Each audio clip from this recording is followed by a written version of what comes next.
पुणे के पास में एक गांव है, उसका नाम है पुरंदरपुर। क्या नाम है? वहां पर एक व्यक्ति रहते थे, उनका नाम था पुरंदर।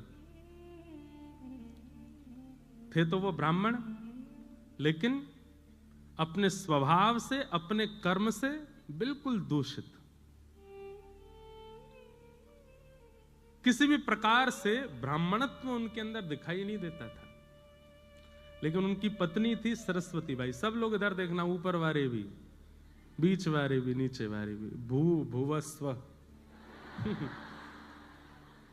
ये भू है तो बीच वाले भुव, ऊपर वाले स्वर्ग। हम पता नहीं कहां वैकुंठ ये वैकुंठ है। हाँ, वैकुंठ ही तो है। व्यासपीठ वैकुंठ है, क्योंकि तीनों को देख रही है। भू को भी देख रही है, भुवः को भी देख रही है, स्वर्ग को भी देख रही है। बहुत ध्यान से सुनिएगा, बड़ी प्यारी कथा है, मुझे बहुत प्रिय लगती है। और अब तो ये विराजमान है मंच पर, तो इन्हीं का ही प्रसंग चलने वाला है। श्री ज्ञानेश्वर महाराज, ज्ञानेश्वर माउली, जिनको महाराष्ट्र में सब लोग मां कहते हैं, यही मां है। और संत श्री तुकाराम जी महाराज, इन दोनों, पूरी दुनिया इनका कीर्तन करती है, ठाकुर जी का, जय जय राम कृष्ण हरि। पर ठाकुर जी इन दोनों का कीर्तन करते हैं, ज्ञानेश्वर माउली। ज्ञानोबा तुकाराम, ज्ञानोबा तुकाराम, ज्ञानोबा तुकाराम, इनका कीर्तन ठाकुर जी करते हैं। हमारे इष्ट भगवान हैं और भगवान के इष्ट भक्त हैं। ठाकुर जी के इष्ट हैं ये। ठाकुर जी भक्तों को अपना इष्ट मानते हैं। अनुब्रजाम में हम नित्यम पूये ये तन्य रेणु भी। कितना सुंदर भाव कहते हैं ठाकुर जी कि मैं अपने भक्तों के पीछे कैसे चलता हूं, जैसे गैया के पीछे बछड़ा चलता है, उसकी रज में सना हुआ, उसके रज में लिपा हुआ, ऐसे मैं अपने भक्तों के पीछे पीछे चलता हूं। ज्ञानोबा तुकाराम।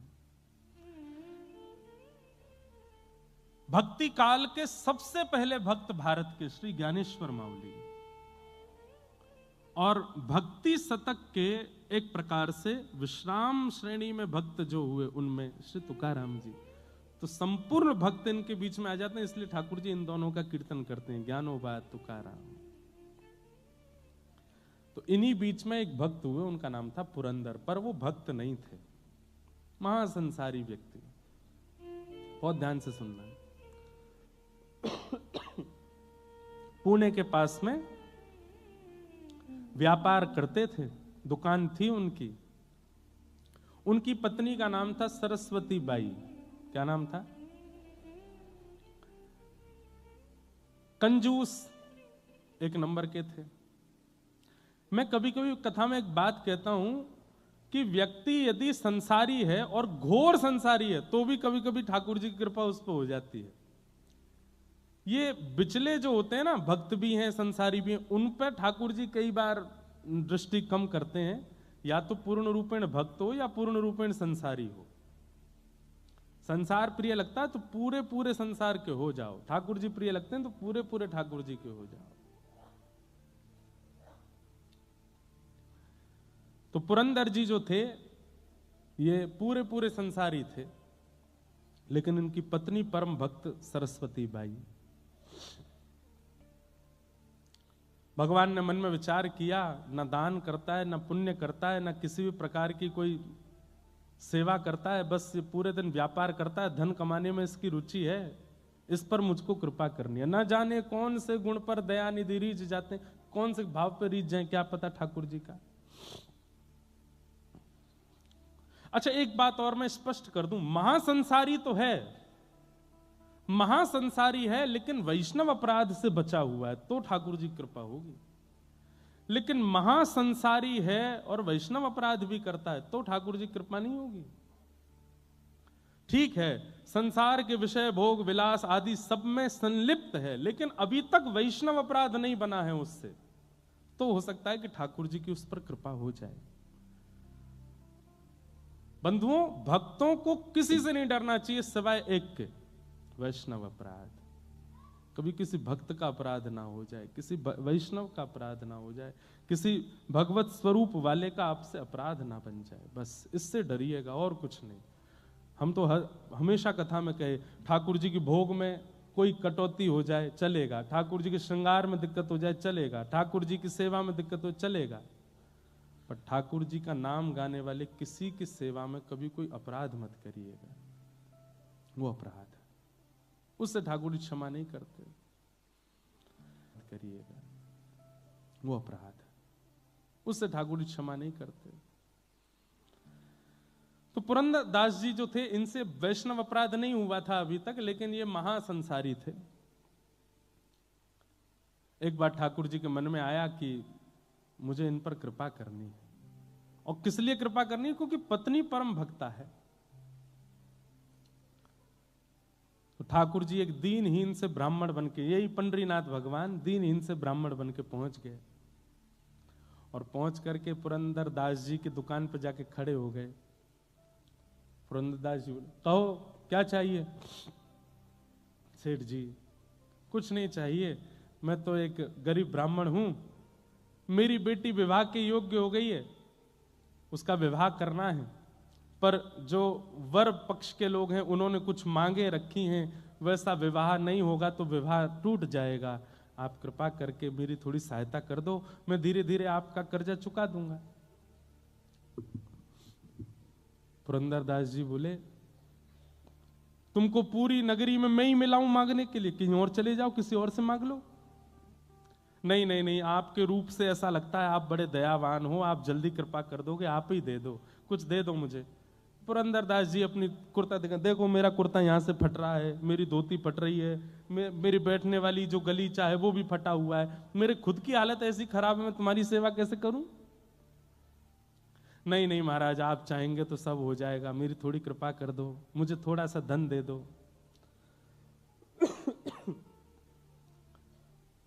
पुरंदरदास जी बार बार अपने सेवकों को कहें, इसको भगाओ यहां से, इसको भेजो यहां से, ये मांग रहा है, मैं मुझ में देना नहीं चाहता इसको।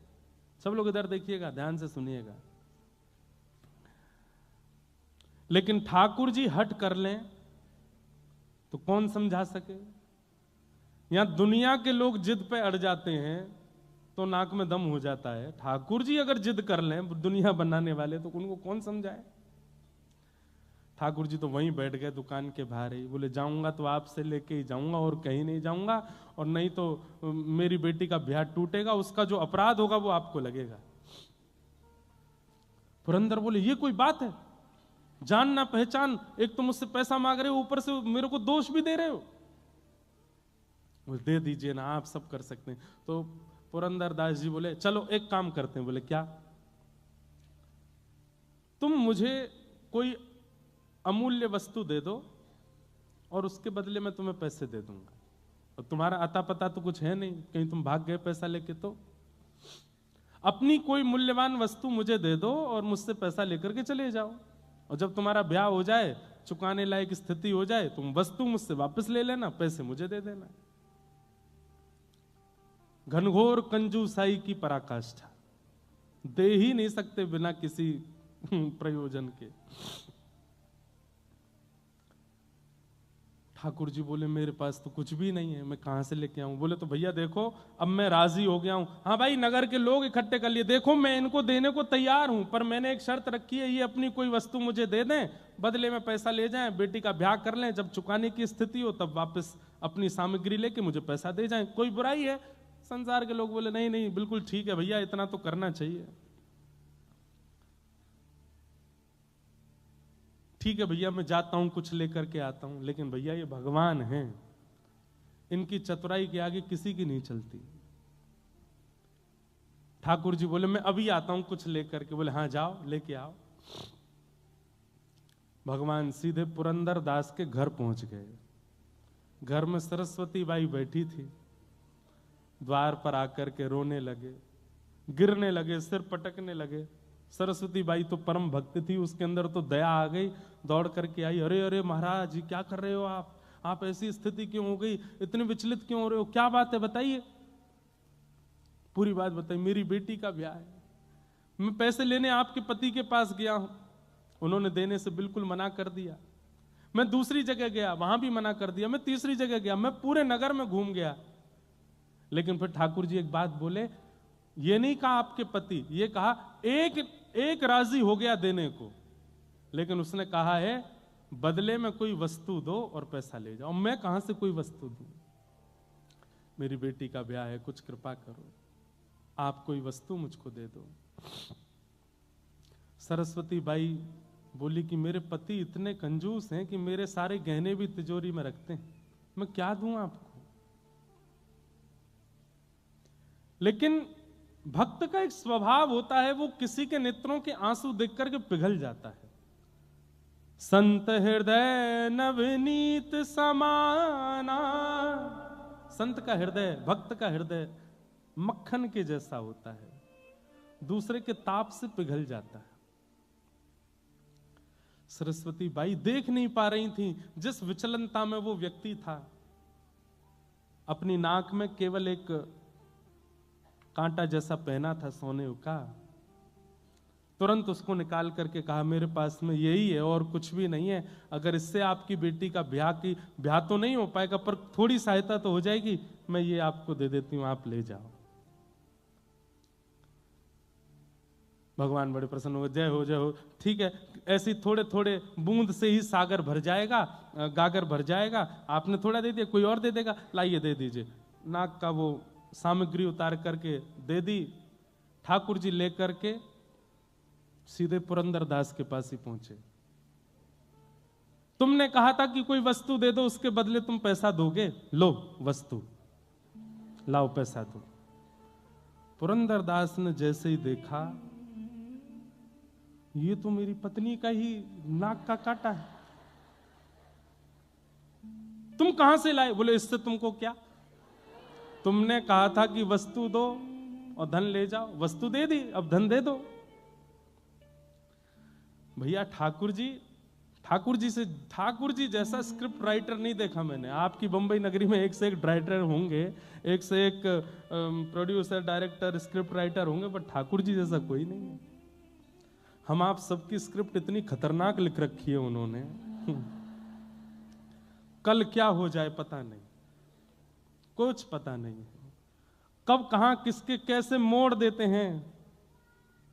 जय हो। ये डायरेक्टर हैं, ये प्रोड्यूसर हैं, लेकिन जैसे वो एक होता है ना, ये तो चलो स्क्रिप्ट वगैरह इन्होंने लिखी, डायरेक्ट आदि इन्होंने की, पर कई बार एक्टर को अपने परफॉर्मेंस देने में थोड़ी दिक्कत होती होगी, तो एक अब मेरे को पता नहीं है इतना ज्यादा, पर बीच कोई सहायक डायरेक्टर भी होता है ना, वो आके समझा दे तुम ऐसा करोगे तो भक्तजन जो है ये सहायक डायरेक्टर हैं, ये आकर के संभालते हैं। बोले घबराओ नहीं, ठाकुर जी ने स्क्रिप्ट भले ही खतरनाक लिखी है लेकिन तुम कर सकते हो। इन भक्तों के चरित्र से हमको एक बल मिल जाता है, हमको एक राह मिल जाती है, हमको थोड़ा संबल मिल जाता है और हम अपनी जीवन की इस मूवी में अच्छा निर्वहन कर लेते हैं। लिखा ठाकुर जी नहीं है सब कुछ, ईच एंड एवरीथिंग, सब कुछ। तो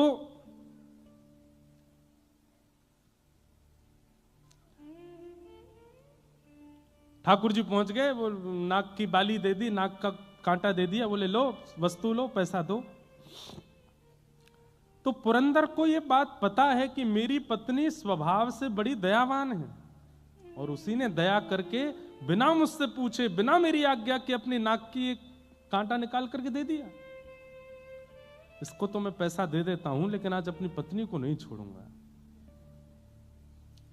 भगवान को जितना जरूरत थी उतना पुरंदरदास ने दे दिया, और उस नाक के कांटे को अपनी तिजोरी में रख के ताला लगा करके, और दुकान में जो काम करते थे सबसे कहा आप सबकी छुट्टी है, जाओ। सेठ जी अभी तो समय हुआ नहीं, नहीं आज जाओ।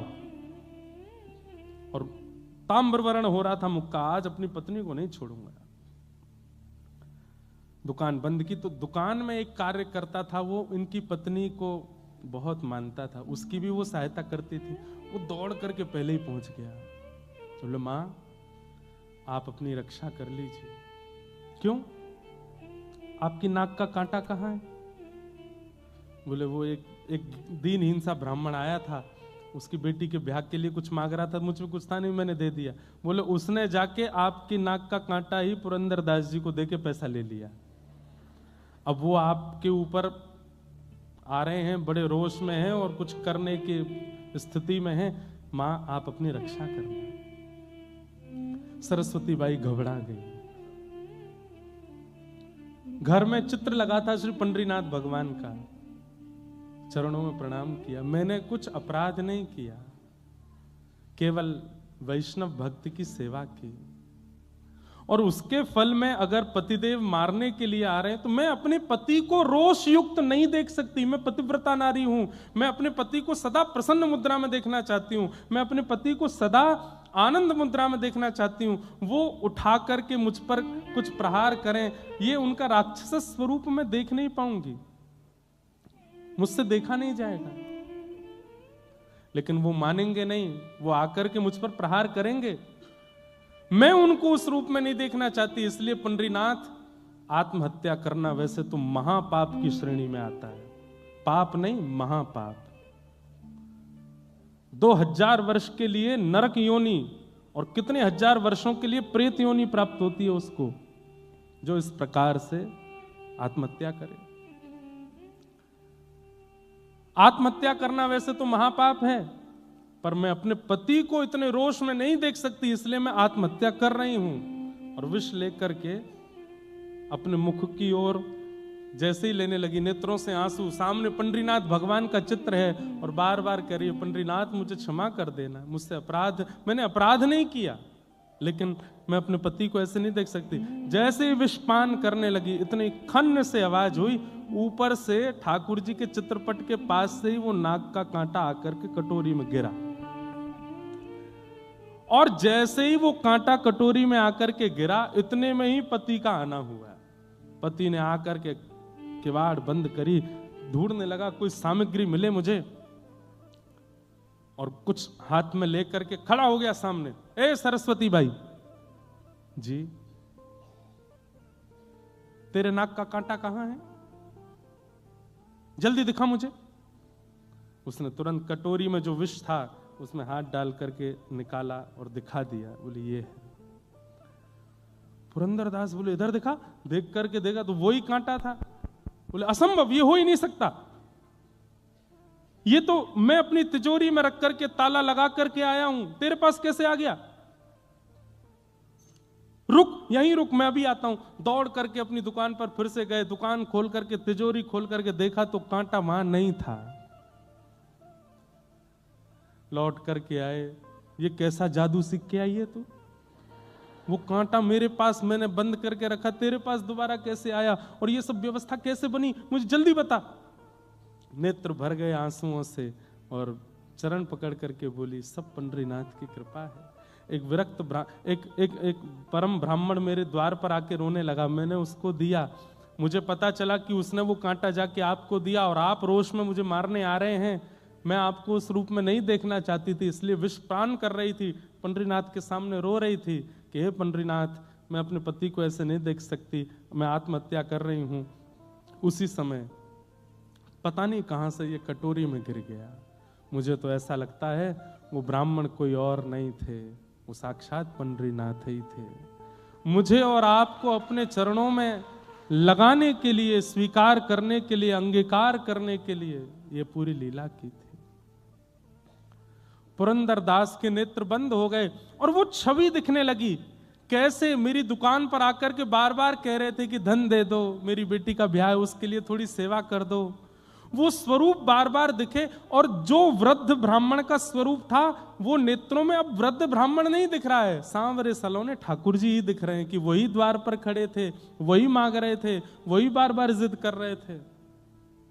पुरंदरदास रोने लगा, पत्नी का हाथ पकड़ा, देवी अभी चलो। बोले कहां?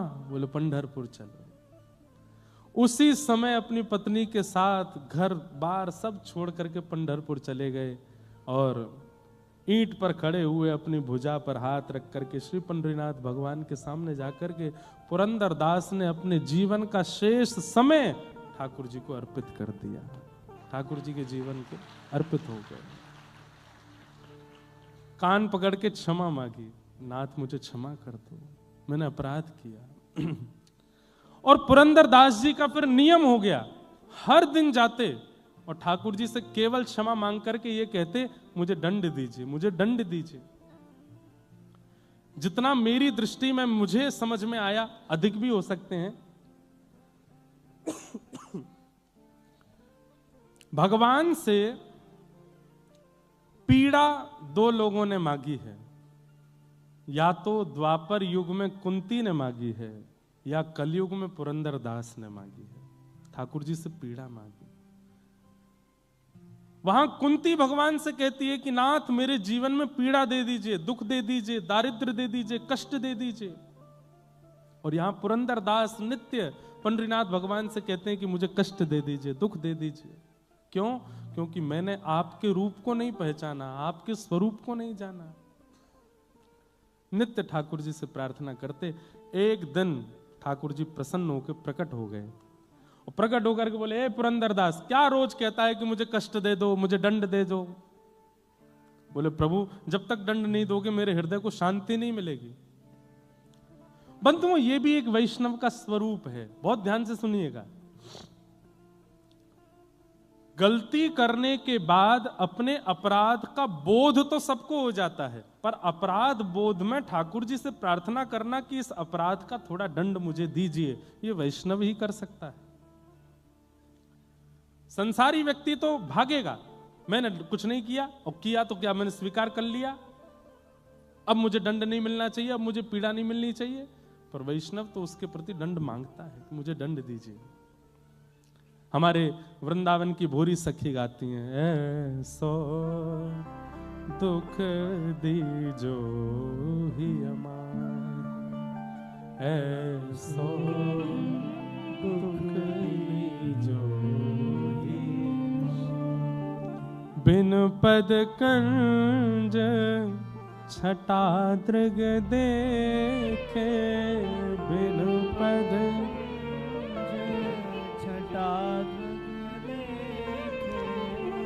को सुहावे नाही, ओ को सुहावे नाही, ऐसो दुख दीजो ही अमार, ऐसो दुख दीजो ही। बस्ती छोड़ एकांत बिठाओ, बस्ती छोड़ एकांत बिठाओ, बस्ती छोड़ एकांत बिठाओ, बस्ती छोड़ एकांत बिठाओ, बातन सो घबराही हो, बातन सो घबराही, भोरी ऐसे दुख बिन प्यारी, भोरी ऐसी दुख बिन प्यारी, जीवन व्यर्थ गवाही, ऐसो दुख दीजो ही अमार, ऐसो दुख दीजो ही अमार। वैष्णव यदि कभी कुछ कर देता है ना, उसे शांति नहीं मिलती तब तक जब तक वो ठाकुर जी से प्रार्थना ना कर ले कि मुझे दंड दीजिए नाथ, मुझसे गलती हुई है, मुझसे अपराध हुआ है। वो ठाकुर जी से दंड की याचना करता है। देना ना देना ये उनके हाथ में, लेकिन वो याचना करेगा, मुझसे ये गलती हुई नाथ, इसका मुझे प्रायश्चित नहीं करना, इसका मुझे अपराध बोध हुआ है, पर मुझे तब तक शांति नहीं मिलेगी जब तक आप इसका मुझे सूक्ष्म दंड नहीं देंगे। वो दंड की याचना स्वयं करता है ठाकुर जी से। पुरंदरदास जी कहने लगे, नाथ मेरे द्वार पर आकर के आप मांग रहे थे और मैंने शाम तक बिठा करके आपको रखा, दंड तो मुझे मिलेगा, तब तक मुझे शांति नहीं मिलेगी, दंड दीजिए। तो ठाकुर जी बोले ठीक है, हम एक दंड देते हैं। क्या? भारतवर्ष में जितने भी तीर्थ हैं और जितने भी मेरे मंदिर हैं, सबका पत्नी सहित दर्शन करके आओ, यही दंड है तुम्हारे लिए, जाओ। पुरंदरदास बोला ये दंड है, ये दंड है, ये तो मेरे लिए आशीर्वाद है, ये तो मेरे लिए और सुख की स्थिति है, दंड दीजिए। तो ठाकुर रुक्मणी जी बोली तो फिर एक काम करो। बोले क्या? जिस जिस तीर्थ में जाओगे वहां की मातृभाषा, वहां की जो लोक भाषा है, उस भाषा में एक पद गा करके वहां के ठाकुर जी को रिझाओ, ये दंड है। चलो। हाँ, इसमें थोड़ा परिश्रम है, मैं महाराष्ट्र का हूं, मुझे मराठी आती है। अब मैं दक्षिण जाऊंगा, आंध्र प्रदेश जाऊंगा, केरला जाऊंगा, वहां जाऊंगा, वहां की भाषा में वहां का कीर्तन बनाना मेरे लिए कठिन होगा, ये दंड उचित है। और ये दंड पंडरीनाथ भगवान ने, इसको कहते हैं उत्सव दंड। उत्सव भी हो रहा था, दंड भी हो रहा था।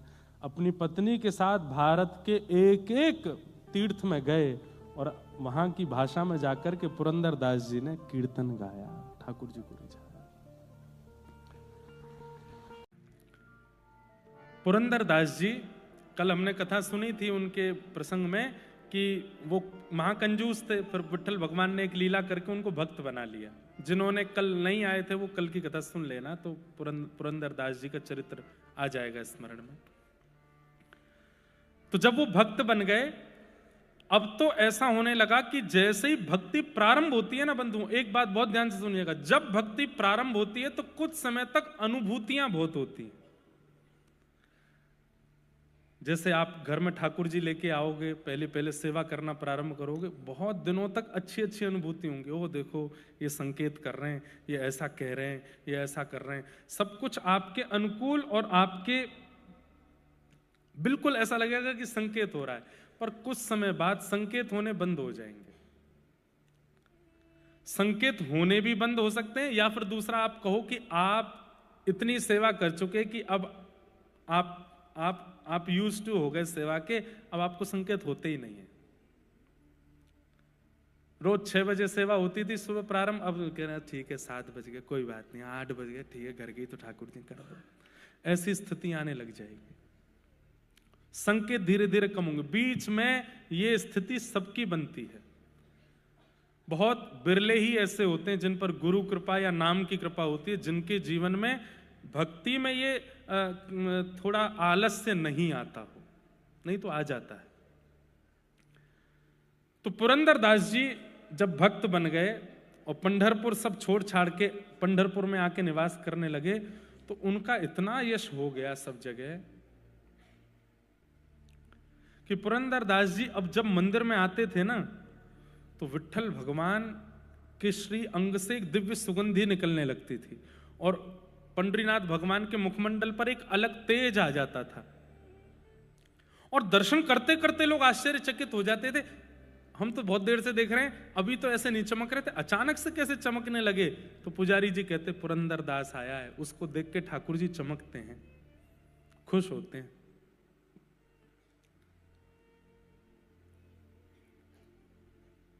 अब तो ऐसी स्थिति हो गई, लोग बाहर दर्शन करते थे पंडरीनाथ भगवान का, और जैसी सुगंधी आती थी सबको पता चल जाता था पुरंदरदास आया होगा। और पीछे मुड़ के देखते तो पुरंदरदास जी आए हुए होते थे। अब इससे हुआ क्या कि उनकी प्रसिद्धि इतनी हो गई पूरे पंढरपुर में कि अब पुरंदरदास जी जब अपने घर से निकलते थे तो रोड़ों को लोग फूलों से सजा देते थे, उनके चरण छूते थे, ऊपर से पुष्प वर्षा करते थे, माला पहनाते थे, उनको वंदन करते थे। लोग बाग घुटनों पर बैठ के रोते थे पुरंदरदास जी को देख करके कि आप इतने बड़े भक्त हैं, आप हम पे कृपा करो। भक्ति में प्रसिद्धि मिले आपके हाथ में नहीं है, पर प्रसिद्धि को स्वीकार करना अस्वीकार करना यह आपके हाथ में है।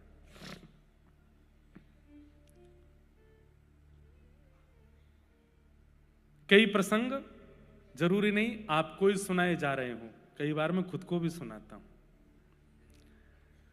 प्रसिद्धि मिलती है, एक भक्त जब भक्ति करने लगता है और उसकी भक्ति से कुछ लोगों के जीवन में परिवर्तन होने लगता है, तो निश्चित है उसको प्रसिद्धि मिलती है। लेकिन प्रसिद्धि को वो स्वीकार ना करे। जब कोई उसको बहुत बहुमान करे, बहुत सम्मान करे, उस समय वो हाथ जोड़ करके ठाकुर जी से यही प्रार्थना करे, मैं लायक तो नहीं हूं इसके, ये सब आप करवा रहे हो नाथ। बहुत ध्यान से सुनिएगा बंधु, बहुत अच्छा प्रसंग है। तो पुरंदर दास जी अपने घर से निकलते हाथ जोड़ते हुए, जो लोग माला पहनाते, प्रणाम करते, वंदन करते, रोते विलकते, सबको देख करके पुरंदर दास जी यही कहते, हे पंडरीनाथ, मैं इसका अधिकारी नहीं हूं, मेरा इतना सम्मान मत कराओ, मैं इसके योग्य नहीं हूं, मेरे साथ ऐसा मत करवाओ। हाथ जोड़ते हुए जाते थे। इतनी प्रसिद्धि हो गई कि अब तो महाराष्ट्र में दूर दूर के शहरों के गांव के लोग पंढरपुर दो लोगों से मिलने आते थे, या तो पंडरीनाथ या पुरंदरदास। लेकिन अभी तक भी पुरंदरदास जी के चित्त में भक्ति का अभिमान नहीं आया था। एक दिन पंडरीनाथ भगवान, सालों निकल गए, खूब प्रसिद्धि हो गई, पंडरीनाथ भगवान बोले कि अब समय आ गया, क्या, अब पुरंदरदास की परीक्षा लेनी, अब इसकी परीक्षा लेनी।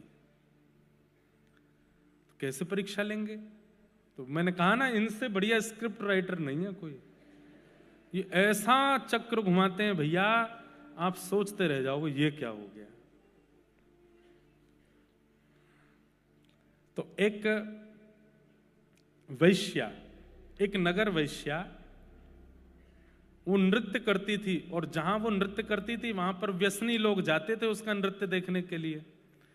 तो वो नृत्य करती थी अपने घर चलाने के लिए, वैश्या थी अपने घर पालन करने के लिए, लेकिन हृदय से परम भक्ता थी पंडरीनाथ भगवान की। रोज पंढरपुर पंडरीनाथ भगवान का दर्शन करने जाती, सौल से अपने आप को छुपा के, क्योंकि उसका नाम तो गलत रूप में लेते थे ना नगर के लोग, तो इसलिए अपने आप को छुपा करके जाती, मुंह ढक करके जाती और पंडरीनाथ भगवान को प्रणाम करती, और प्रणाम करके कहती, मेरे पास कुछ और तो है नहीं देने के लिए, एक नृत्य ही मुझे आता है और यहां मुझे कोई नाचने देगा नहीं। हे नाथ, मेरी भक्ति केवल इतनी है कि मैं रोज सज करके तैयार होकर के नृत्य इसलिए करती हूं कि किसी दिन उन व्यसनियों की भीड़ में आप आओगे मेरा नृत्य देखने, और मैं नाचूंगी, आप देखोगे। और रोज पूछती, कब आओगे आप, कब आओगे आप, कब आओगे आप।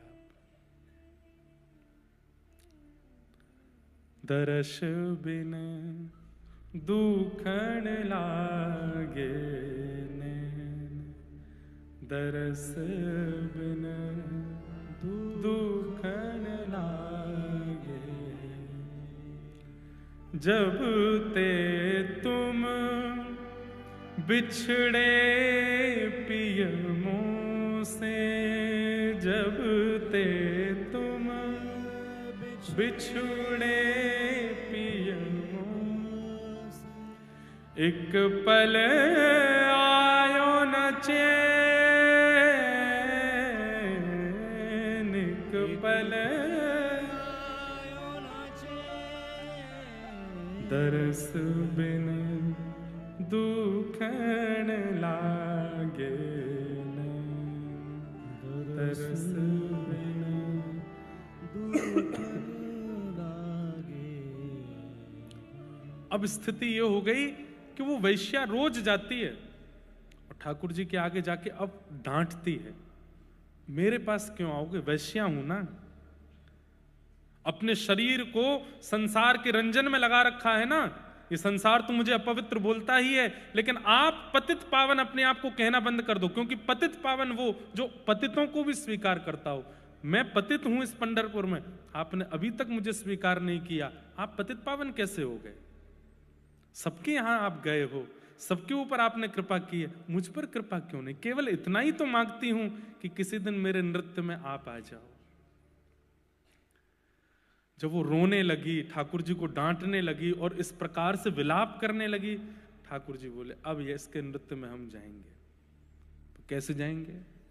तो ठाकुर जी बोले, एक पंथ दो काज, पुरंदर दास की परीक्षा भी हो जाए और इसके नृत्य में हमारा जाना भी हो जाए। कैसे करें? जय हो डायरेक्टर साहब, सही में अद्भुत है ये। क्या किया पता है? पुरंदर दास का रूप धारण करके नृत्य में चले गए।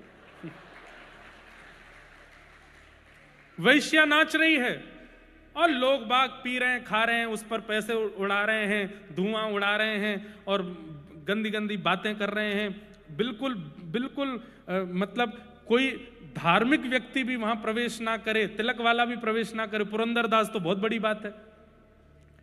ऐसी सभा थी और वहां पे वो वैश्या नाच रही थी और इतने में ही पुरंदरदास वहां आए। तो जो लोग आड़े टेढ़े लेटे थे, पहले तो पुरंदरदास को देखे, आज ज्यादा चढ़ गई है हमको, हैं ये कहां से आ गए यहां पे। पुरंदरदास को देख करके अपनी आंखें मीड़े, फिर खोल के देखे, है तो वही। पुरंदरदास जी वहां पहुंचे और जाकर के जो बैठे थे उनसे, लाओ भाई मसनद हमारे लिए भी लगाओ, आज हम भी देखें क्या नृत्य है।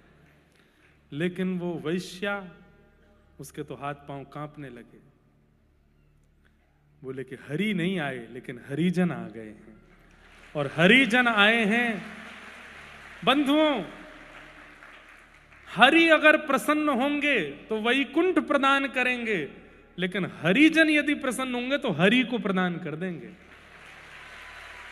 हरि प्रसन्न हो ये बाद की इच्छा होनी चाहिए, हरिजन प्रसन्न हो ये पहली इच्छा होनी चाहिए। हरिजन प्रसन्न, आपने हरिजनों को ही उठा रखा है, हरि रिझेंगे आपसे। हरिजनों को ही पीड़ा दे रखी है, हरिजनों को ही कष्ट दे रखा है, हरिजनों को रुलाया है, हरि कैसे मिलेंगे आपसे। वो तो इतनी प्रसन्न हो गई, हे पंडरीनाथ अब आप भले ही मत आना, मुझे तो मिल गया, मेरे हरिजन आ गए सामने। अब तो वो ऐसा नृत्य करे, ऐसा नृत्य करे। लेकिन वहां जो बैठे व्यसनी लोग थे उनको नृत्य दिखाई नहीं दे, वो तो पुरंदरदास को देखें और आपस में चर्चा करें, हमारी पत्नी इनका प्रवचन सुनती है, अभी रुक उसको पकड़ के लाता हूं, दिखाऊं तो सही उसके गुरु का रूप। दौड़ा दौड़ा गया, कोई अपनी पत्नी को बुलाने गया, कोई अपने मित्रों को बुलाने गया, कोई अपने जो जो प्रवचन सुनते थे, जो जो उनको प्रणाम करते, सबको खींच के लाया, देखो तुम्हारा पुरंदरदास क्या कर रहा है। और सब लोग आकर के अपने मुंह पे हाथ, हाय राम हाय, ये पुरंदरदास वैश्या, छी छी, राम राम राम राम राम। हमसे कहा मोह माया से दूर रहो, खुद आ गए यहां पर।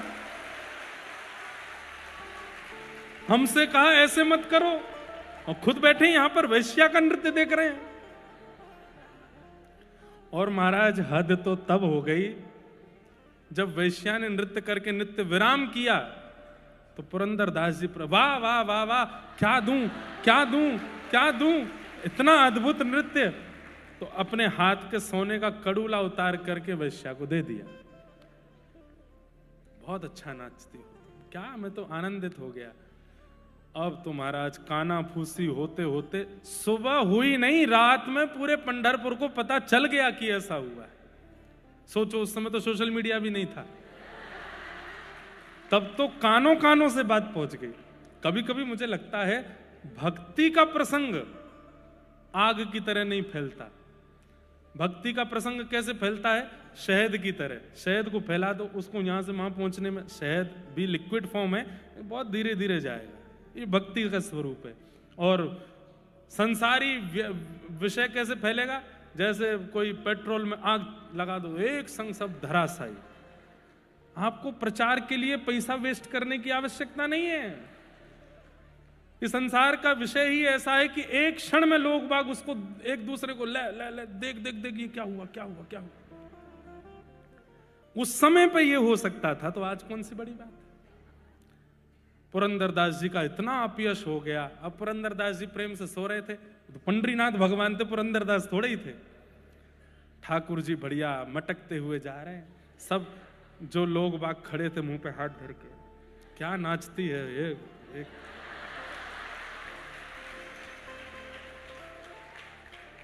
दो चार लोग बोले, अब तो आप भी हमारी कम्युनिटी ज्वाइन कर लिए, कल भी आइएगा और बढ़िया व्यवस्था रखेंगे। इसलिए हम कहते हैं बहुत बढ़िया डायरेक्टर हैं ये।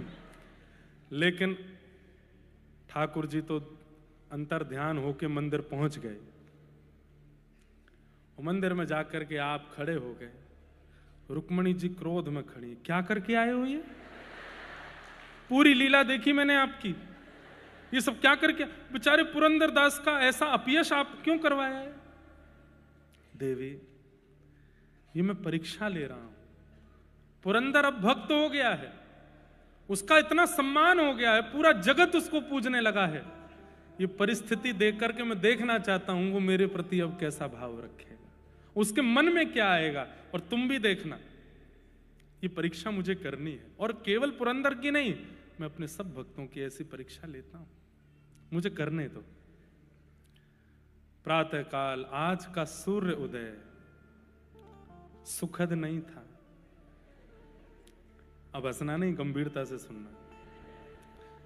पुरंदर दास जी नित्य के भांति सुबह ब्रह्म मुहूर्त में उठे, उन्हें तो कुछ पता ही नहीं था क्या हो गया पंढरपुर में। उठ करके तिलक स्वरूप आदि लगा करके तैयार हुए। तैयार होने के बाद में अपना नित्य नियम करके, उनको तो था कि गेट खुलते ही भीड़ खड़ी होती है, पुष्प के वो लगाए रखते हैं लोग, आज जैसे कोई नहीं था। दूर दूर तक सब अपने घरों में खड़े हैं और रो रहे हैं। किस लिए? कि हमारे साथ धोखा हुआ कि हमने इनकी कथा सुनते थे, इनका प्रवचन, इनके कीर्तन में जाते थे हम।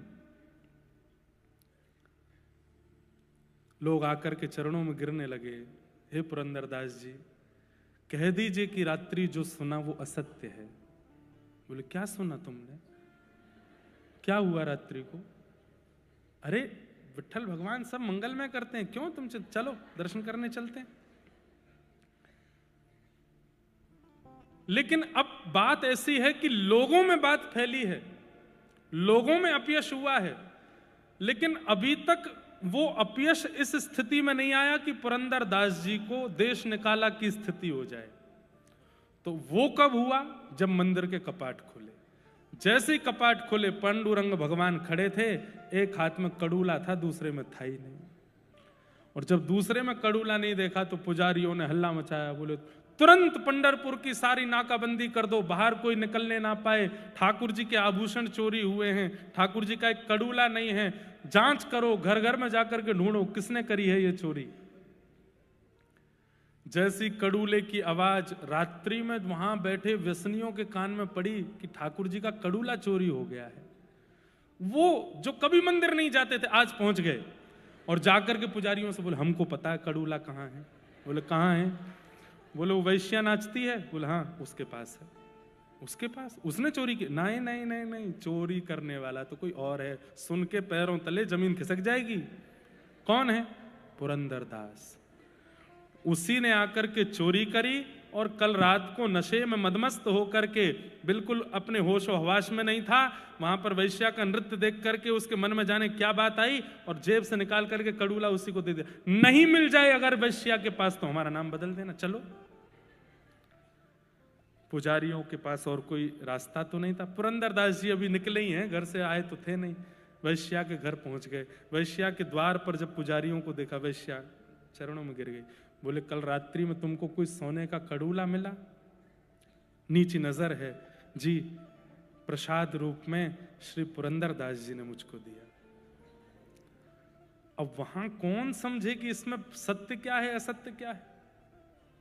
वैश्या अपने मुख से कह रही है कि मुझे पुरंदर दास जी ने दिया, और जैसे ही भीतर से वो कड़ूला ला करके दिया, पुजारियों के नेत्रों में आंसू आ गए और चेहरा तांब वर्ण का हो गया। बोले, इतना पाखंड पुरंदर दास ऐसा कर सकता है? जा करके कड़ूला धो करके ठाकुर जी को पधरा दिया और कहा, आज पुरंदर दास नहीं बचेगा। पुरंदर दास जी जैसे ही मंदिर पहुंचे, द्वार पर ही ब्राह्मणों ने रोक लिया। बोले, तुम्हारी इतनी हिम्मत, ऐसा किया तुमने? पुरंदर दास जी बोले, मैंने क्या किया मुझे नहीं पता। बोले, सुनो, अब ये अपनी सफाई देगा, अपनी अपनी बातें करेगा, उससे पहले ये कुछ कहे हमें सुनना ही नहीं है, बांध दो इसको एक खंबे से। और खंबे से पुरंदर दास जी को ऊपर से नीचे तक बांध दिया और पंढरपुर के लोगों को कहा, हमारे ठाकुर जी के ये वैश्यागमन करता है हमें कोई दिक्कत नहीं, ये व्यसन करता है हमें कोई दिक्कत नहीं, पर हमारे ठाकुर जी की चोरी करता है इससे हमें दिक्कत है। हे पंढरपुर निवासियों, अब तो बदला तब पूरा होगा, एक एक करके आओ, और आकर के पुरंदर दास पर प्रहार करो। खंबे से बंधे हैं पुरंदर दास, नहीं पता कि मैंने क्या किया। और एक एक करके लोग, सबसे लाइन में सबसे आगे वही खड़े थे जो वैश्यागमन करते थे। सबसे आगे आकर हमारी पत्नियों को कथा सुनाता है, हमारे बच्चों को भक्त बनाता है, खुद के काम देखे थे ना, खूब भला बुरा कह रहे हैं, मार रहे हैं उल्टा सीधा। पुरंदर दास जी के नेत्रों से आंसू गिर रहे हैं और भीतर पंडरीनाथ भगवान खड़े हैं। रुक्मणी जी रोष कर रही हैं, कैसे हो आप? यहां ये पुरंदर दास के साथ इतनी अनीति की जा रही है और आप यहां खड़े खड़े मुस्कुरा रहे हैं। पंडरीनाथ भगवान बोले, अब वो देखना जो मैं तुम्हें दिखाना चाहता हूं। रुक्मणी जी ये बताइए कि पुरंदर दास के मन में क्या चल रहा होगा इस वक्त। उसे नहीं पता कि उसने कुछ गलत किया है, उसे नहीं पता कि क्या हुआ है, पूरा नगर उसके खिलाफ खड़ा है, पर ऐसी स्थिति में पुरंदर दास के मन में क्या चल रहा होगा, आप बताओ। रुक्मणी जी बोली, क्या चल रहा होगा? वो खुद से पूछ ही रहा होगा कि मैंने किया क्या, मेरा अपराध क्या है। पंडरीनाथ भगवान बोले, अब मेरी दृष्टि से देखो, मैं दिखाता हूं उसके मन में क्या चल रहा है। तो पुरंदर दास जी के चित्त में जब झांक करके देखा तो पुरंदर दास जी अपने चित्त में नाच रहे थे। क्यों? कह रहे थे, अरे पुरंदर, तुझे ठाकुर जी ने दंड दिया था कि तीर्थों में जा जा करके सब तीर्थ के देवताओं की स्तुति करना, और ऐसा शास्त्रों में लिखा है कि पुण्य क्षेत्रे कृतम अन्य क्षेत्रे कृतम पापम पुण्य क्षेत्रे विनश्यति, और पुण्य क्षेत्रे कृतम पापम वज्रलेपो भविष्यति।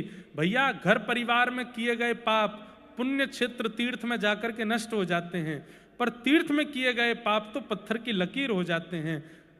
पुरंदर अपने मन में विचार कर रहा है, मैं इतने दिन से तीर्थ यात्रा पे था, निश्चित ही तीर्थों में मुझसे कुछ अपराध हुआ होगा।